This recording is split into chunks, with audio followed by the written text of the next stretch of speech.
Hi everyone. Why is it that some of us are motivated to do certain tasks, but some of us are not motivated? Let me explain to you. There are two kinds of minds or two kinds of brains. One is the conscious mind, the second one is an unconscious mind. Now, the conscious mind or the conscious brain is rather a smart brain. So it is very smart, but it's very weak. What do I mean by weak? Weak means it gives up very easily. For example, you want to wake up in the morning. There is a thought which is from your smart brain, and it tells you need to wake up, you need to keep yourself fit. But then it's very weak because we give up very easily. If you don't act on it, it just gives up. So action is the key, and when you don't wake up on day one, you'll never wake up. Now there is another part of the brain which is called as an unconscious brain. The unconscious brain is very stupid because it just listens to whatever you say. For example, your unconscious mind in day-to-day life is fiddling with your phone all the time. Unconsciously you just go and check your notification because it's very stupid. It's a repetition, you're acting on it. So when you're acting on it, it kind of becomes your habit.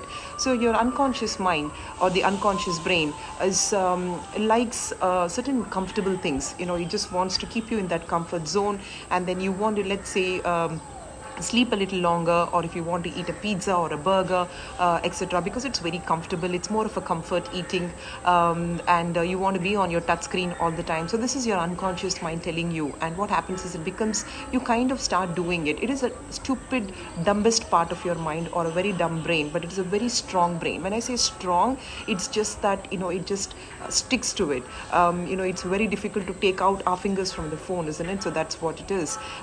So this is a difference between a smart conscious mind and a dumb unconscious mind. So the key here is to act on anything. No matter how difficult a task may look, you have to start with very small steps, is what I would say. For example, when you think of doing 100 push-ups, immediately your mind tells you no, it's impossible. So rather than that, start with a mini habit. Instead of 100 push-ups, you can probably do 2 push-ups per day.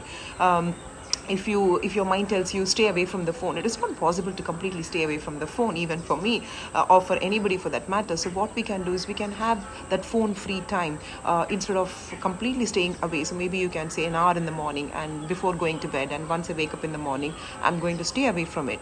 So these are the small things every day that you can actually train your mind. So your conscious mind, because it is smart, train your conscious mind so that in turn trains your unconscious mind, and it becomes a repetition and it becomes a habit. I hope it is clear.